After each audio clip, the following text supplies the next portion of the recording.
Welcome to The Midnight Entrepreneur. I'm your host, Easton Bennett, alongside my fellow co-host, Tyler Sinden. We are both entrepreneurs who are learning, growing, and building our own businesses.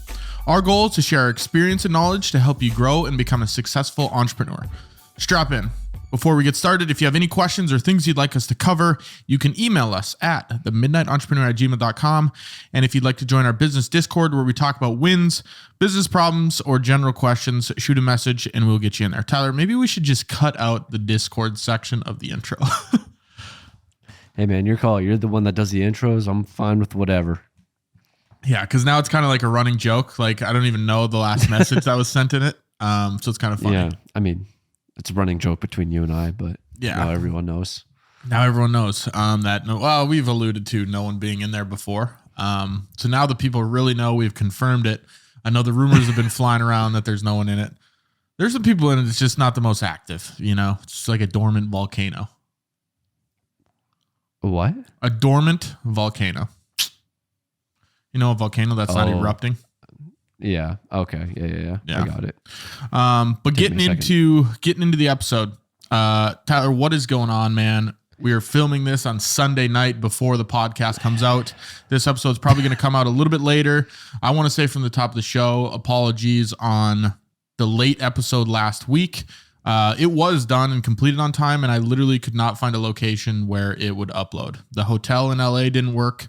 The airports, all 7 of them I was at, didn't work. The offices, I finally started it in the morning. You got done in the afternoon, and that finally worked. Name drop. We got there. Oh yeah, I did name drop. Happens. That's okay. Cat's out the bag. Yeah, we can say what the business is, but. So, I mean, I don't want to dig too deep into it, but does the NDA still apply to any previous projects? Yeah, NDA applies to everything. I've learned, so I might even just bleep that out. But yeah, we were talking about that, and it's not like I have anything bad to say about them, but talking about the project and what's happening in the project and all of this stuff is probably not something I should do, and it's not something I'm going to do, but eventually when the project's out there and everything we're doing, we can then probably talk about it. Did they say why to not have an NDA or why they want an NDA? I think it's just more so to cover their end on they don't want anything released too soon. They don't want trade secrets released. You know, a lot of the stuff we were filming is their trade secrets and the way they do things. So I can understand why they don't want that stuff released. But yeah, I mean, I have nothing bad to say about them or the company anyway, so I don't think it'd be an issue. But yeah, they mentioned a couple times that the NDA, and they jokingly were like, "Oh yeah, well you can't write a tell-all book because we signed the NDA," and I was like, "Oh yeah, it's true." I definitely don't have a podcast where I give business updates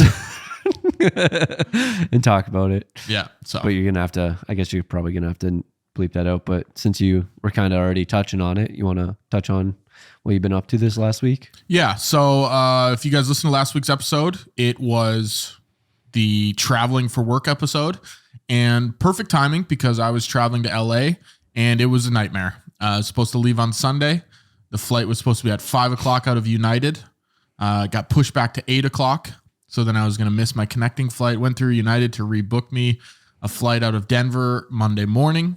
Right after I did that, I got a notification that my flight out of North Dakota was now at 6 a.m. on Monday. So it's really hard to be on a flight out of Bismarck and out of Denver at the same time. So I pretty much scrapped the whole thing. Pretty much just canceled with United and then went and booked a Delta flight for the next day.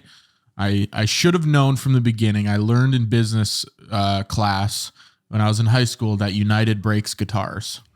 And ever since then, I just don't think United's a good company. So I should have known. Canceled United. What does that United. saying mean? There was this big scandal, big story years and years ago, probably 20 years ago, about how United, the way they were handling this gentleman's guitar, they broke his guitar when they were putting it on the plane. And they didn't give him any compensation, pretty much didn't say sorry. And they're being assholes about it. And then he wrote a song about it called United Breaks Guitars and put it, and it went viral. And, you know, It's a little blemish on United. So yeah, if you guys haven't seen the United Breaks Guitars video, you should go check it out. Is it United or Southwest that lets their people that work for them do whatever they want, kind of have fun while they're working? Is that Southwest? Probably Southwest. I did fly on a Southwest flight this week, and that is the most criminal organization right behind United.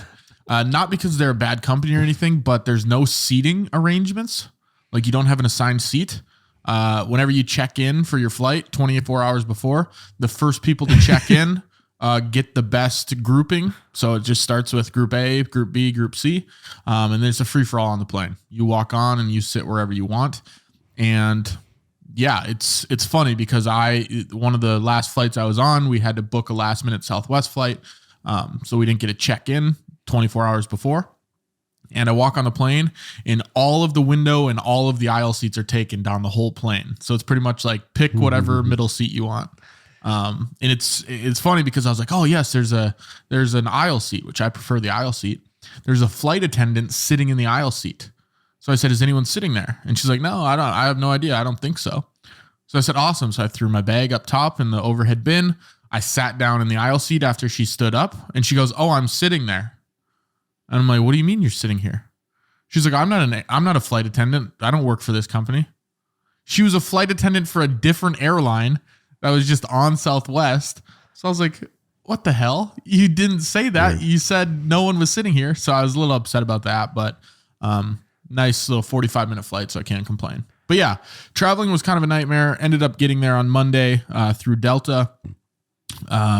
And had to hire somebody else to cover Monday's shoot because I obviously wasn't there and wasn't able to do it. And then how'd you do that? I just through my networks. I knew a guy that was about 2 hours south of LA. So I texted him, said, are you available? And the nice part about it was he actually shot something for me on Saturday before I went there.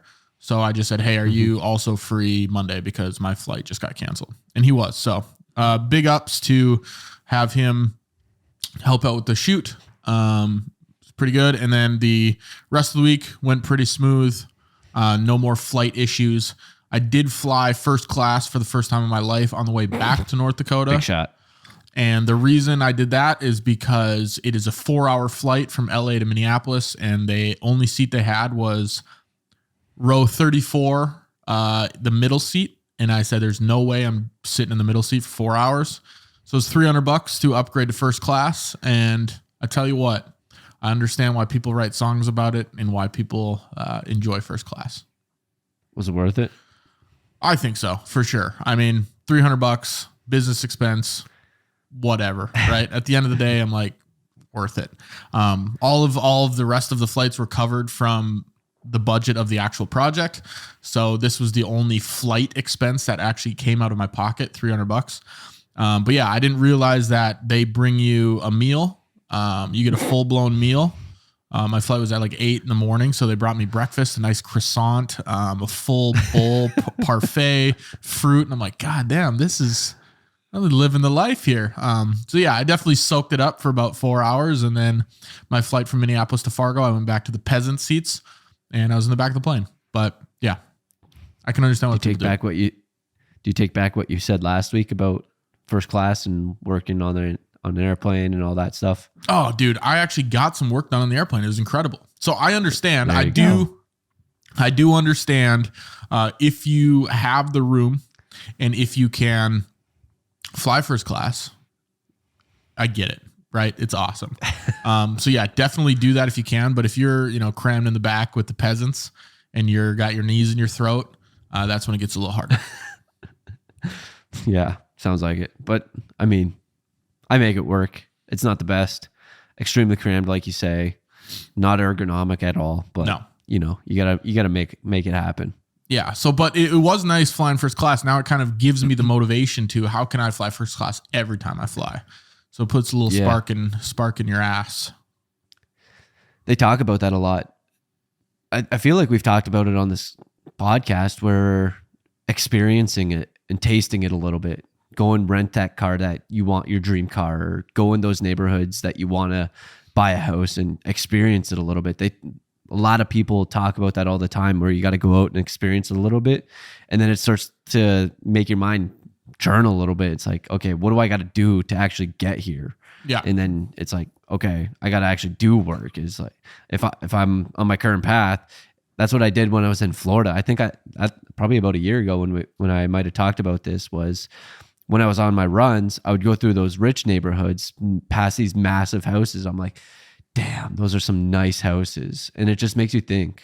Yeah. And that's also one thing I realized when I was in LA. The people that are working there and trying to build this company, they are grinding. Tyler, I thought me and you were grinding on the day to day, but they just run on coffee, and it's incredible, honestly. Like they work their balls off and they just go. And it kind of brought me back to that Alex Hormozy quote that he always says, I will do what is required, right? If it's required that I'm going to do this, right? I might not want to do it, but I'm going to do it. So that's how they do it. Anything that's got to get done, it just gets done. Mm-hmm. I think it's a lot easier to do it and do what's required when you're out and about, because for someone that sits at a desk 8+ hours a day, it can be a little bit tough to to stay awake and be like, I gotta grind, and you're just like sitting there stagnant all day. But if you're out and about and like grinding, it makes it a little bit easier. High paced, getting some sunshine, big environment, high atmosphere, good stuff. It is nice when you're, we were in a few different cities. We were in Arizona. I was actually pretty close to you, Tyler, about 2 hours away. Arizona and San Francisco. And you didn't say hi. I actually thought we were flying into Tucson, and we didn't. We went into Phoenix. But yeah, when you're moving and grooving, and you got like, okay, you got to take this flight. Okay, then we got to shoot this, and then we got to sit down. We got to upload this stuff, and then we got to edit. It's nice to get that pace. It does keep you motivated to keep going. But like you said, when you're sitting at a desk for 8 hours, it can get a little bit lethargic, a little tedious. Mm-hmm. Who are these people that you saw? Was it other videographers, or was it just people within this organization that's grinding, that are higher ups, I guess you could say? Or who are these people that you saw that are grinding? Pretty much everyone at the company. Not just videographers, like people on the marketing team, people on the sales, people on the creative, all of it. Like everyone's just doing their own thing. It's really cool to see. And I've never been to like an office that big and with that many people. And it's like a mothership, man. It was really cool. They in cubicles? No, not cubicles. They're just open desks. Gotcha. Yeah. Cool. So, not everyone has like their own, 100 square foot office space, but they got enough space to get their work done. So, but solid. That's enough about the LA trip. Tyler, what's been going on with you? I've been thinking about tracking. I know you said this before about you tracking your time and seeing everything. I've been thinking about tracking my time for my current client just to see if the money makes sense currently. I think it does, because when I boiled it down, how much he's paying and all that stuff, I think it comes out to like, if I'm working less than 35 hours a month, I think I'm well worth it in my time. Maybe not like well worth it, but like it's worth it in my time. So I feel like I've been thinking about that a little bit, but I think the more that we start working together, the less and less time that I'm going to have to do all these little maintenance stuff throughout the month. Yeah.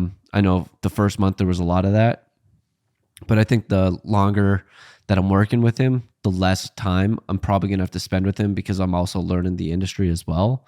So I'm becoming more knowledgeable there. But I just thought about tracking it, seeing exactly how many hours I'm actually spending on his work, and seeing if there is a good ROI there. Yeah, I remember doing that in the beginning when I started doing video too. I started tracking. I'm like, how long are these edits actually taking me?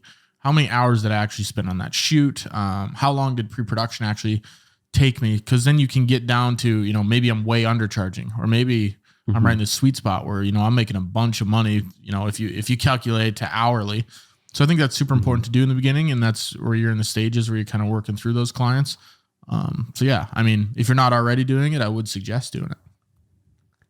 I'd say for my one client, she's definitely in good range. I feel like I need, for sure, I just need to get better at my job so I can deliver her better results, and then make it more lucrative on her end for her investment into me. So I think that's where I'm at with her. I just need to, and that's what I'm trying to do as well with the community that I joined. I watched one video last night. That was I know that's one of the things that I say I'm going to do in our mastermind, like one video a week, and I put it in my daily task to actually do it. So I actually got it done last night, which is good. Hey, that's what I like to hear. That's what I like to hear. I was going to say the Google Ads class, and then you followed up with that. So I assume it is that. So yeah, it's good that you're taking advantage of these things, these great things we're talking about, Tyler. Let's start tracking our time. Maybe you're really going to dive into Google Calendar now. No, it wouldn't be that. I would just maybe start a stopwatch or something and be like, okay, I'm just going to track it. Like, okay, I'm going to work on, that's one thing that Alex talks about. It's like, you have a timer. It's like, okay, I'm going to work for 6 hours on this one thing. And if I do something that's not this one thing, I got to stop the timer. So it's like, I have 6 dedicated hours to this one thing. So it's like, if you do that, you're going to be so far ahead of other people, because other people might do like 5, 10, 15, 30 minutes here and there throughout the day. And then it's like, he's like, if you check your phone, you stop that timer. Yeah. So it's like any little thing that isn't that thing, you stop the timer. So that's kind of what I would think like I would do, is like stopwatch. And then whenever I'm doing that, if I get like sidetracked and I go on my phone, I do whatever, I got to stop the stopwatch. I have a kitchen timer I ordered that just like, it's a magnet. It sticks inside the fridge, and then you turn it and then just hit it and it starts rolling. And I really like that thing. I've used it for work before, but yeah, I like the idea. Or just the phone is the biggest thing for me. Just putting the phone in the drawer, and then you don't touch it. And you just, that's another barrier that you have to think about. I have to open this drawer to get to my phone. And by that time you should think, what do I really need to go on there for? You know? That's what I've been hearing and seeing a lot of, like, these high performing individuals that have high net worths. I was watching this video. I forget his business, but he's got a business that's like multi-million-dollar business. And he basically said his first, I think it was like 2 to 4 hours of his day is spent working, doing whatever he does. And his phone isn't even in the same room as him. He's like, I need just me, and then it's like work. And that's what it seems like. These people that are high net worth, they are work. It's like focus right on this one thing, and their focus does not like, it's right on that one thing. That's what it is. Yeah, I like that. Especially, I can't remember who said it, but they wake up early in the morning and they say, well, the first 4 hours of my day is dedicated to sales. Let's say it's sales. They're not doing anything else. They're not taking any meetings, no phone calls the first 4 hours of the day. So I do like that idea, but when we're just out in the beginning, it's hard to set boundaries. Like, I'm not taking a meeting with you unless it's past 1 o'clock, you know, it's like, I'll take I think you can do it, man. You definitely can. I think you're limiting beliefs. You definitely can. You just have to change your mindset a little bit. All right, Tyler, what else you got as an update for us? Yeah. The last thing I've just been thinking about, I don't know if you've been getting the ads from Alex, but Alex just invested in School. And basically what it is the community building platform. And I've been thinking about trying to start a community on there. I'm not sure yet. It's like, what would I be able to do to provide the value in that community to actually like make it worthwhile for people in there? And I don't know, maybe I'll brainstorm maybe I'll have like that dedicated time in the morning where I'll dedicate like 1 to 2 hours in the morning, every morning. And then it's like planning it out. But then it's just like, I don't know. I've been thinking about it, because I think this could be huge. Like, Alex investing in this, getting his brand behind it. I think this is going to be something that, so they did the launch the other day, and it was really interesting because he was like, this is the early stages of Facebook, like back in 2010. It's like, get in now type of thing. He's like, this is going to be big. So it's just like, do you want to miss that opportunity to get in there? And I know we've touched on this a lot in the past, where when there's a new platform coming up, to get in there and test it out. And I think this might be that platform to get in there and test it out. Is it a platform? Is it an app? Yeah, I think, yes. I think it's both. I guess Discord would be a good comparison. It's website, app, place to build a community. Okay. community courses, live calls, whole bunch of stuff that you can do on it.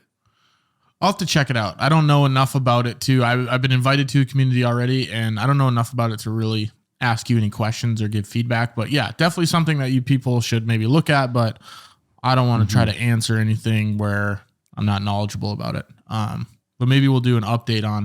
Maybe we'll do an episode on community building of some sort. I think we have that idea as one, but I don't think we've really done very well in our own regards. We'll get her done eventually. We got a mastermind now, 4 members, so we can build a goddamn community. It's growing. Exactly. To the moon. Last thing I got here, Matt is taking over producer roles, which has been good. We got another call today, and I pretty much fielded the call, got the information, called Matt and said, hey, here's what we're looking at. Sent an email CCing him in it. So it's a good partnership so far. Now that I'm back from LA, we'll have to meet and really dial down the details of what we're going to do, but just wanted to give a quick update as far as that goes. Nice. Sounds like everything's going good there. Yeah, should be going good. Working with him is still great. Have no issues. Nothing to complain about. That's what we said last week, right? And after you said that, I heard that like 5 times this week. It was actually crazy. What'd you think about it when the people said it? It's like, do you get what I'm saying? Yeah. Yeah. And that's what I thought about when you said it. I'm like, because I put that theory to the test when they said it. I'm like, okay, let's try to hear this from Tyler's point of view.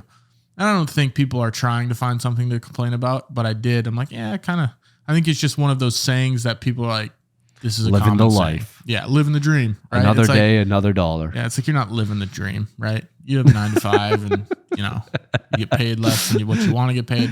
You're not living the dream. So I think it's just something that people say.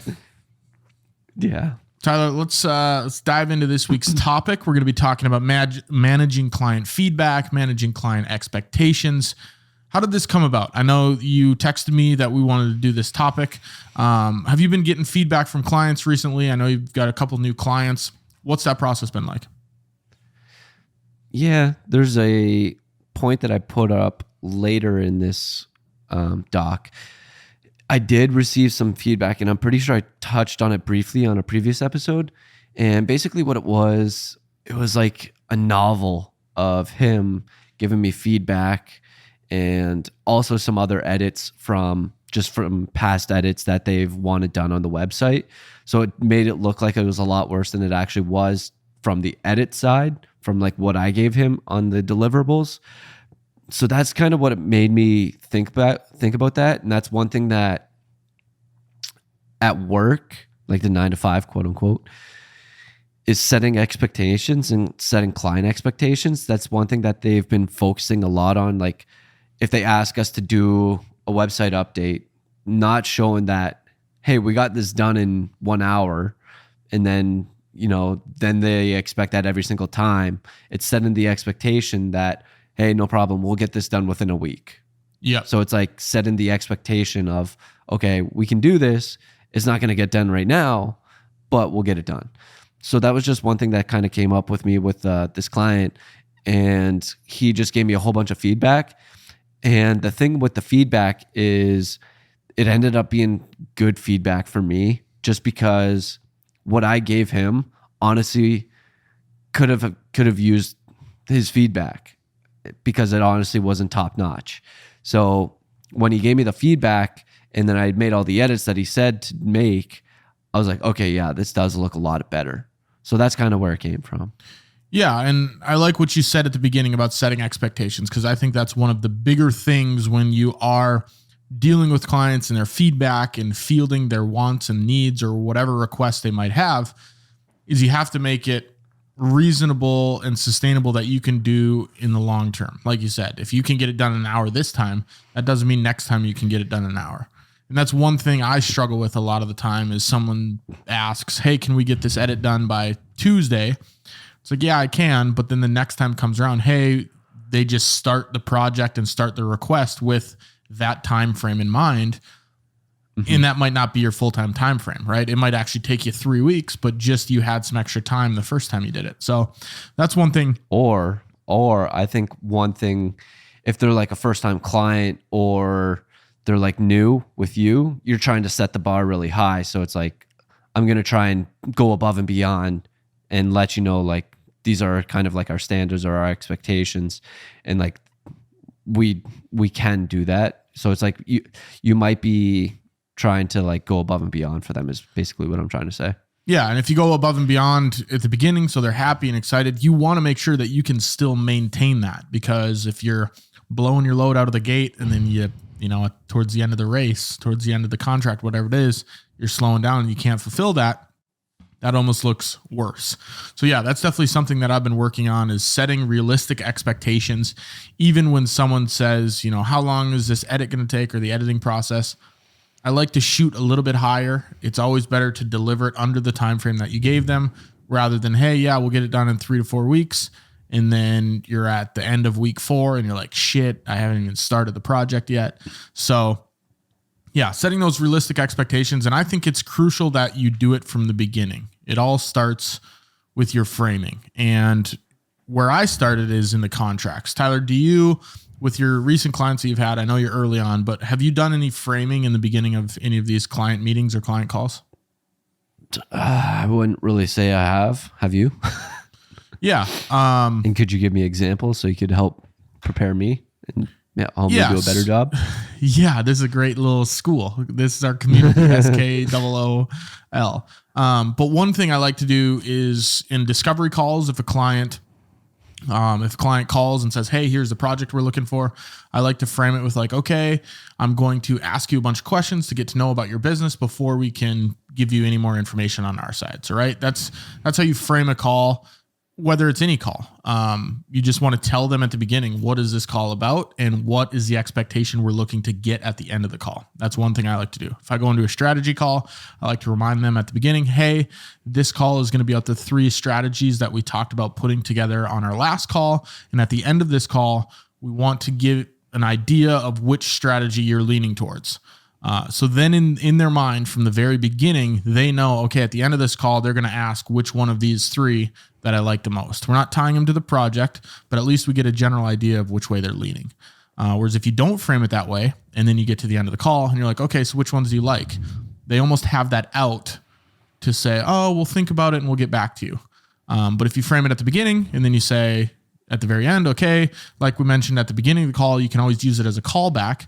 Like we mentioned at the beginning of the call, we want to see which one you're leaning towards, which one fits the best for you, or whatever it might be. So that's just one example that it's always good at the beginning of any call, any meeting, any contract to explain what's going to happen instead of surprising them at the end.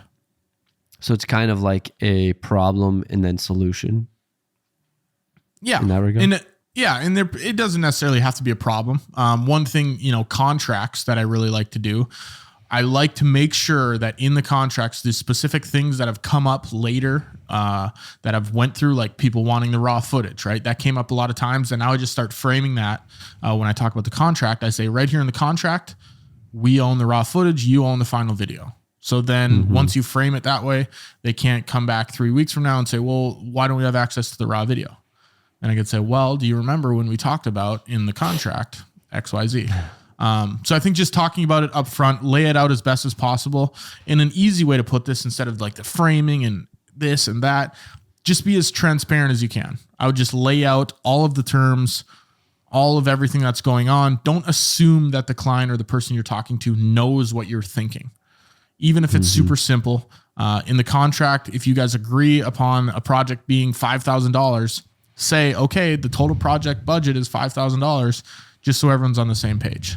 Because they might think, oh, I heard $5,000. I thought that was a range. I didn't know, we were hoping to be around 4,500, whatever it might be. Just always be as transparent as you can be.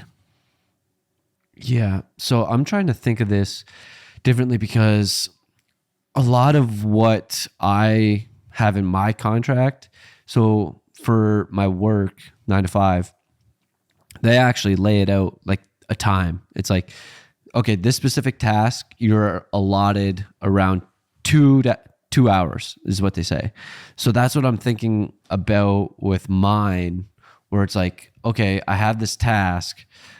you're allowed this many hours a month, because right now there isn't a set time for anything that I specifically do for him. So it's like he could ask me to do X, Y, and Z, and then I'm going to have to do it because that's what it says in the contract. So like that's one thing that I think could have been maybe laid out a little bit better for my safety in the contract, to be able to say, hey, this is all you're allowed for this month. We already went that up. I'll do it next month, or you can pay X amount of dollars for this month. Yeah. And that's where you get into the situation where, since you didn't agree upon that in the contract when you guys started, you didn't say like, hey, I'm going to provide 4 hours of service per month, whatever it might be. Now it looks weird if he says, hey, can I get this done? It looks weird for you to go in there and be like, well, you're past your 4 hours. You have to pay extra, right? Because then he's going to say, well, I didn't know there was no 4 hours. You didn't tell me that. That wasn't in the contract. So that's why it's super important to, whatever those expectations are, talk about them in the beginning. It's not going to be awkward. I know some people are like, oh, well, if you bring it up, it's going to be weird. Just talk about it in the beginning, right? Because if you talk about it in the beginning, it won't bite you in the ass down the road. But yeah, that's a perfect example of, you have to set the expectations, because one of my favorite sayings, if you give them an inch, they're going to take a mile. Yeah. So didn't you say that last week, and then we were going to do an episode on that? Or could this be that episode? I think we do. Yeah. I mean, I don't know if we could do a full episode on it, but yeah. So it's kind of funny because last month, it was like right at the end, I don't know what day it was, but maybe like 28th, 29th. He asked me to do a few things that would like maybe go under that service that could have that hourly rate, or like hourly time per month. And then when he asked me that, and it was like the 28th, 29th, I'm like, I'm going to just wait till next month to do this. And then it was just something really small too. So I could have done it, but I was just like, I'm gonna wait till next month, and then it'll make it look like I'm doing that month, and make it look like I'm doing a little bit more there. Yeah. And those are things you learn in the beginning, right? Is how the way you want to structure things, how the way you want to manage expectations, how the way that you want to frame up any of these conversations you're having. And you kind of have to work through that, as Tyler's working through it now, and as I worked through it in the past, where people are asking for raw footage, or they're asking for different revisions. That's one of the big things I had to add, was revision rounds. People went through 6 rounds of revisions. I'm like, we can't do this anymore. Like, I need 2 rounds. That's all you get. If you want more, you got to pay for more. So yeah, I think it's super important that you're setting those expectations at the beginning. How do you think you do this, Tyler? Do you think, I know how I want to do it, but do you like to text, email, call? How do you deal with it when a client comes to you and they say, hey, I want to do X, Y, Z? Your question seems all over the place. Yeah, I probably was. Because you started out with, how do you do it? Text, call, email, and then you said, I want to do X, Y, Z. It's, right now, it's just, for him and I, it's just been email back and forth. The thing that I think you do differently is, I've been emailing him whenever. So like today I sent him an email around noon, and it seems like he'll email me pretty much whenever as well. So it's like, that's another thing. It's like, do you only send the emails Monday through Friday? Do you have specific days that you do send emails, or do you have specific times that you don't send emails? Because I know sometimes he'll send me late, early emails. I'll send him late, early emails, whatever it is. But sometimes what I did start to do is I'll start scheduling emails. So it's like, I'll finish this at 6 a.m., but I'm going to schedule it for 11 a.m. So he's not getting it right at 6. And then to answer the last part of the question, we've typically been meeting on Zoom. Yeah. And that's, I went into it thinking, when I went into business, I was like, you send emails Monday through Friday, 9 to 5. And that's when you send emails, right? Nothing past the end of the workday, no weekends. Don't bother people early in the morning. And the more I work with people and different clients, I'm starting to realize it really doesn't matter. I get emails from people all the time that are at night. I get text messages on the weekend. I get emails early in the morning, emails on the weekend. So I really think there are a small percentage of clients and people that actually really dislike when it's outside of a specific window. That's good to hear, because I've been sending him emails. Yeah. outside the quote unquote norm. But I think at the same time, like we're I got both in emails Arte. this morning at 1:03 a.m. Central Time. That's wild. Yeah. Maybe that was scheduled. Maybe they do. They finish it between like that 9 to 5 window, and they're like, "I'm gonna schedule this at midnight." This will go tonight. I promise you. Maybe they do that, but yeah. So I think since he's in Arte as well, I think we both have that similar drive. So it's like we both don't really care as much, and then we'll send it whenever, and then we're working kind of whenever. So I think we have that similar drive and personality. And I think most clients are like that, where especially if you're in a service-based business where you're getting things done. Let's say you finish the website at 6:50 on a Tuesday. I should be able to send an email at 7 and say, "Hey, website's done. Hopefully you get a chance to check it out tomorrow." Whatever you're saying. I don't think we need to live by the corporate structure of you send emails and text messages and calls from 9 to 5. It's ancient. I think, especially if you're working with business owners, they're probably working outside of those hours as well. So why can't you? Yeah, definitely. I think like depending on how, I guess like attached to their business are, or how maybe early they are in their business, they're probably also spending that much time on their business as well, or depending on how disconnected they are from the business. Yeah. And my biggest pet peeve is when you send an email and it just takes forever to get a response. I always try to, at the end of the day, make sure I've answered all the emails I got that day. Even if I got it in the morning, I try to finish up the emails by 5 or 6 o'clock.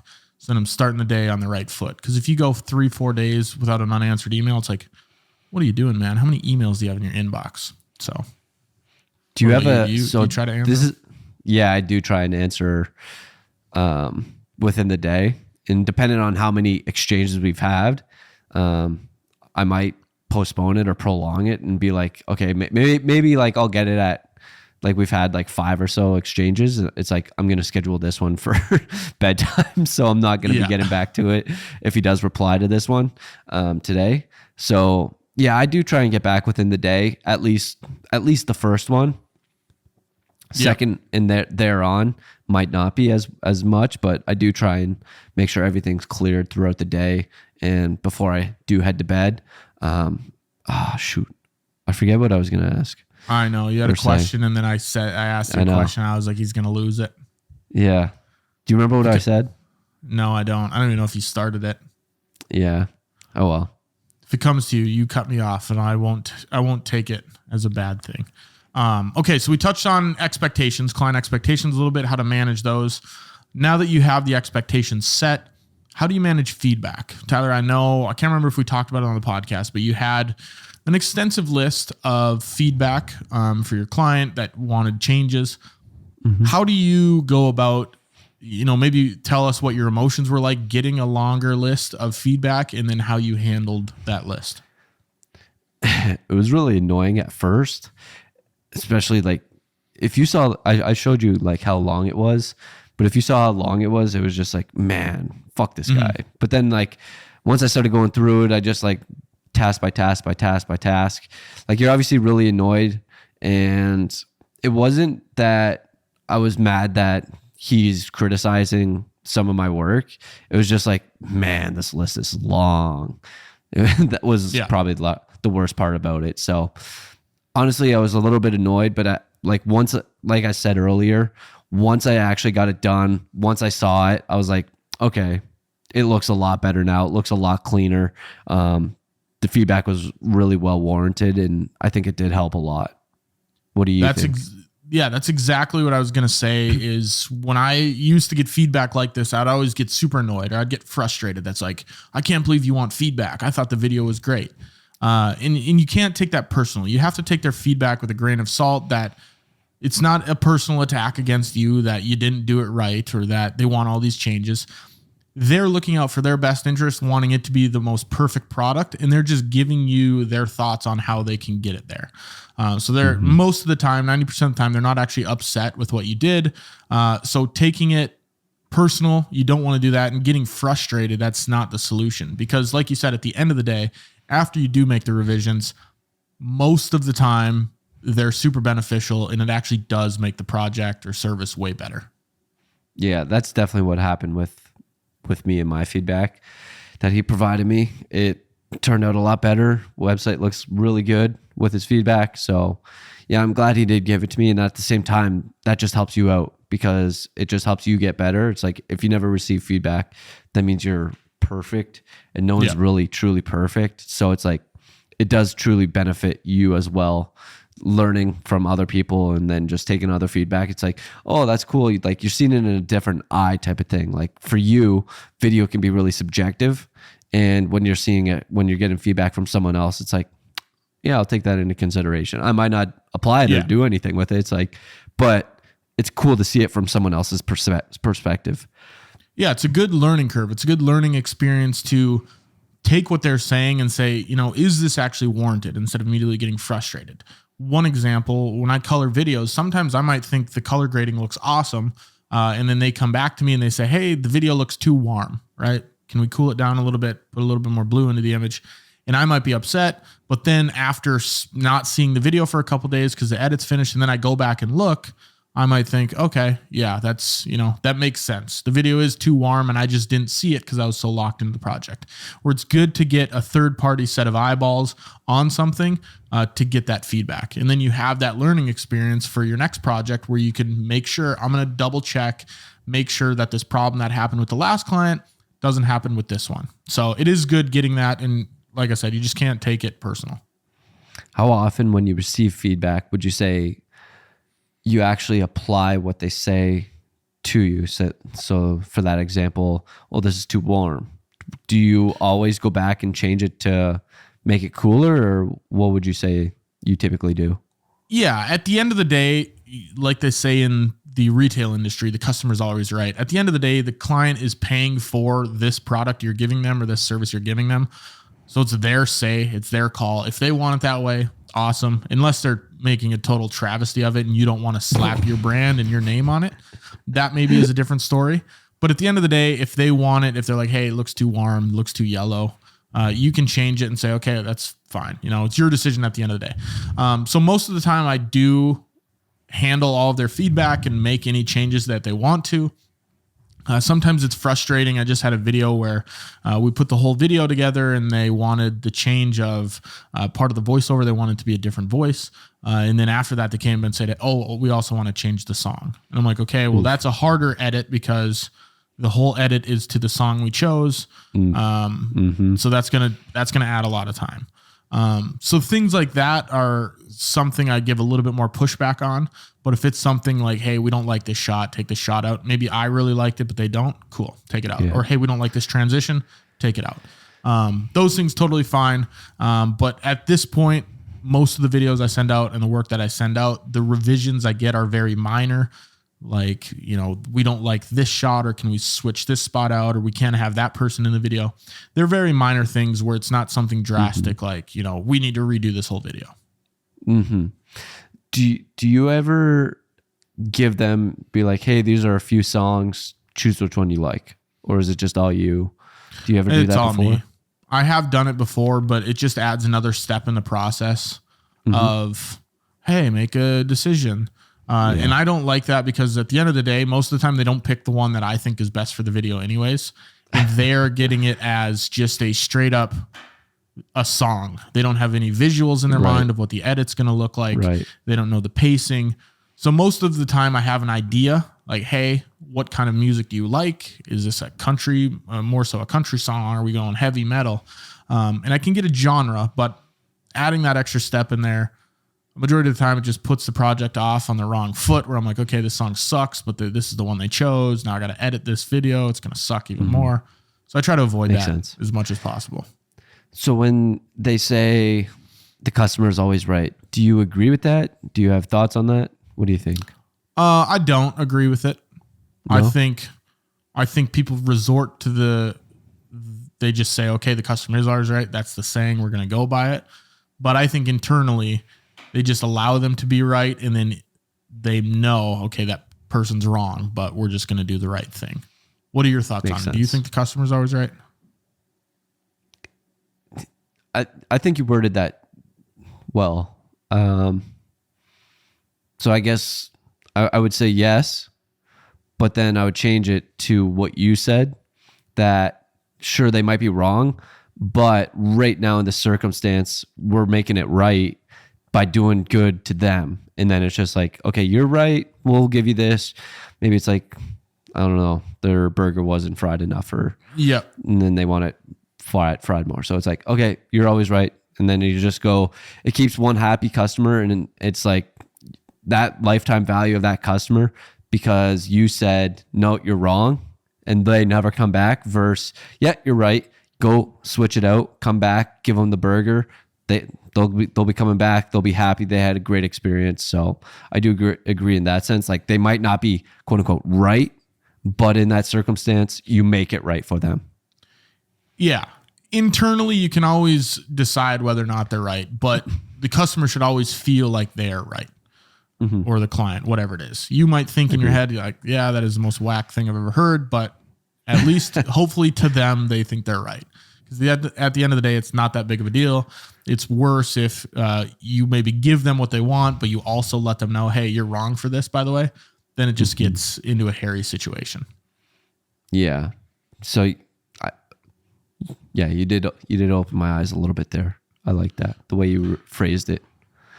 I really like what you have on our notes here next, Tyler, is that you're trying to offer the best service possible. How do you go about doing that when maybe you get a piece of feedback from a client that you don't necessarily agree with, but you do it anyways?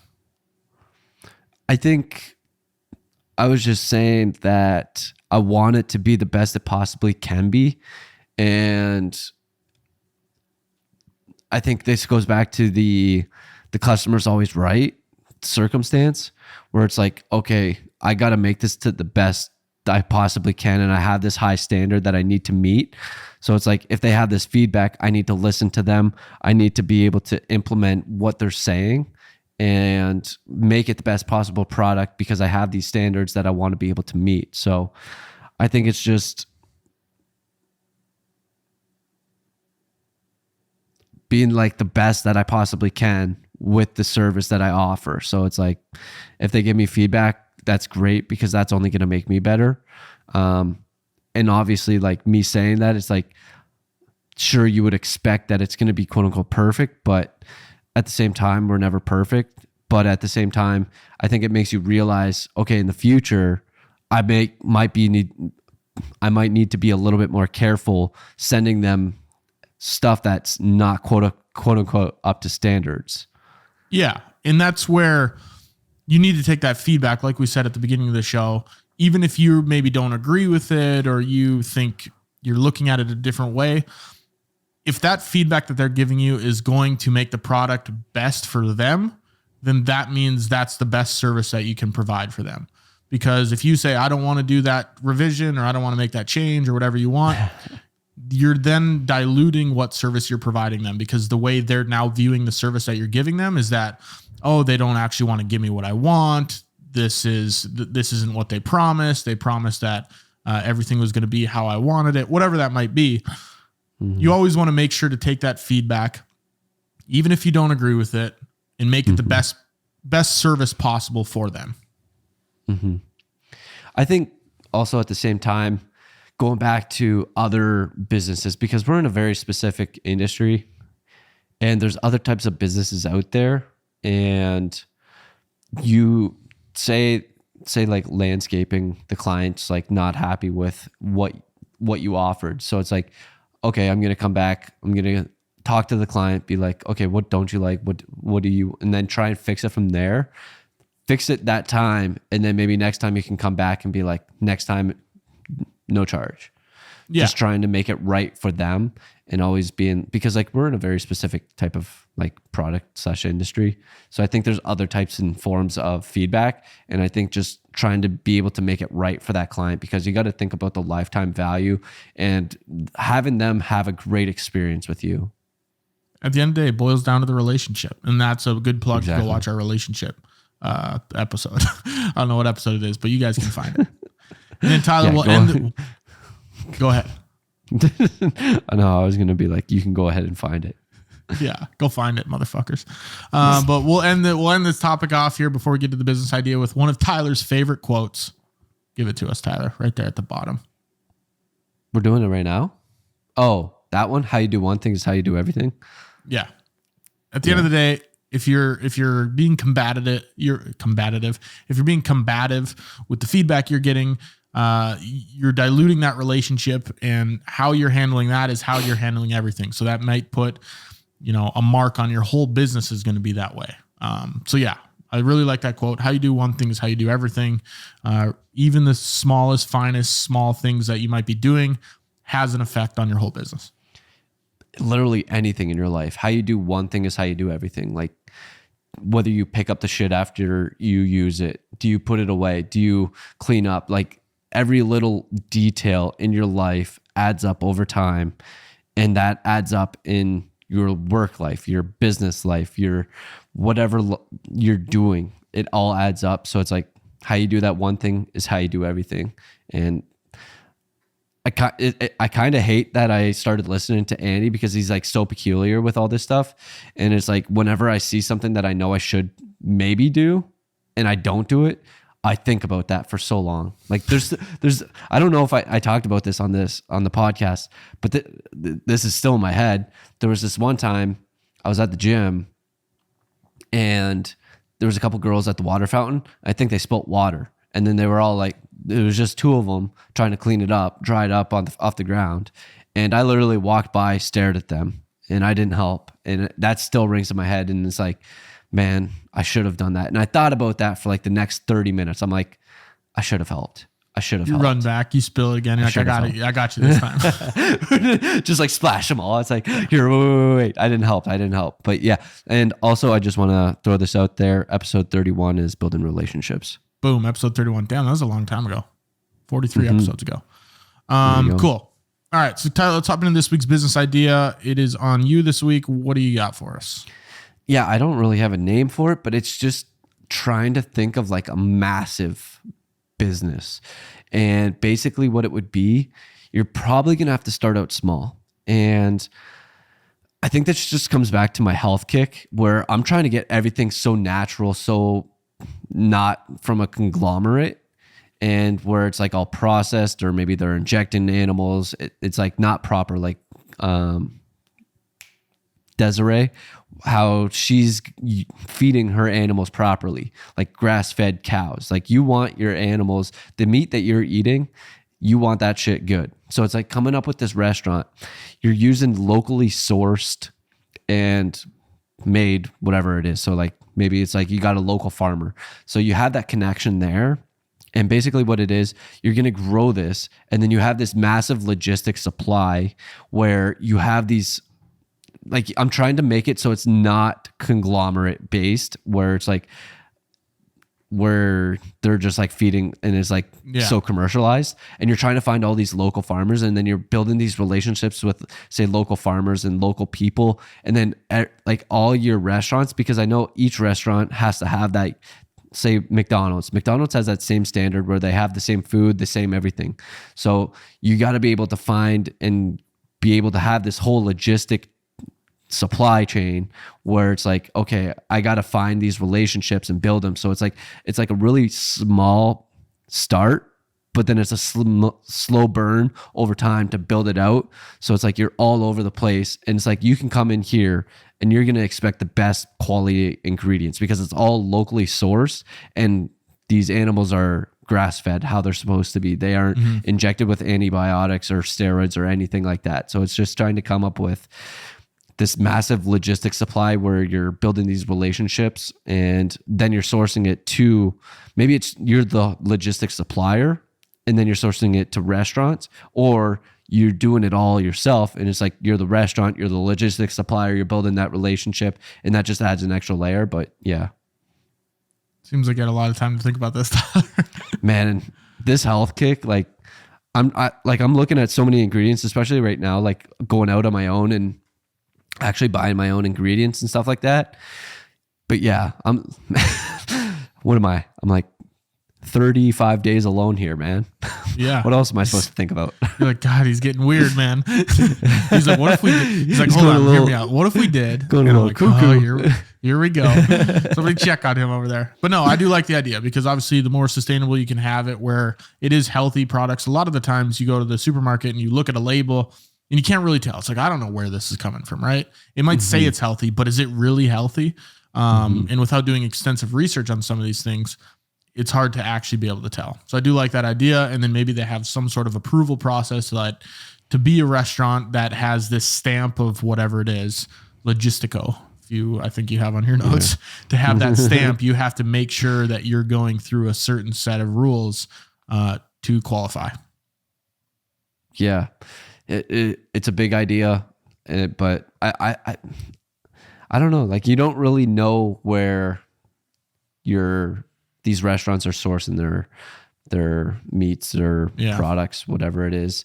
And like I was also thinking because like the past 2 breakfast places that I went to, Smucker, like if you think about it, you build these relationships and then it's like you're in every single one of these stores. So you have that recurring revenue every single month. And it's like I went to both of these. I'm pretty sure they're small, maybe not small, but they're maybe not locally. I don't know. I felt like they were local, but there's these local businesses, local restaurants that have these partnerships with Smuckers. Maybe they don't actually. They just buy their shit and then they stick it there because that's what everyone knows.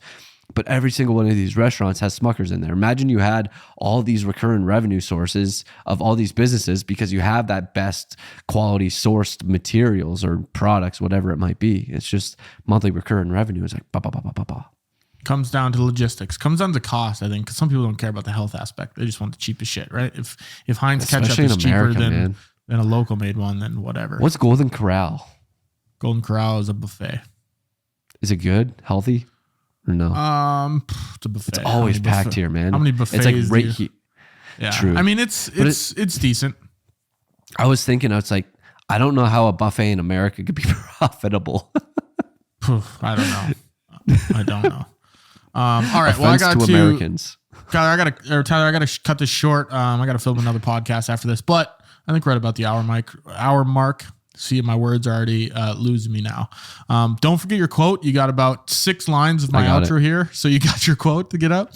That's episode 74 of The Midnight Entrepreneur. If you have any questions you'd like us to cover or answer, you can email us at themidnightentrepreneur@gmail.com. And if you found value in this content or found this entertaining, share this with a friend or post it on your story. And if you really enjoyed the show, we'd love a rating and a review wherever you are listening. Talk to you guys next week for another episode of The Midnight Entrepreneur. Mistakes should be examined, learned from, and discarded, not dwelled upon and stored. Tim Fargo.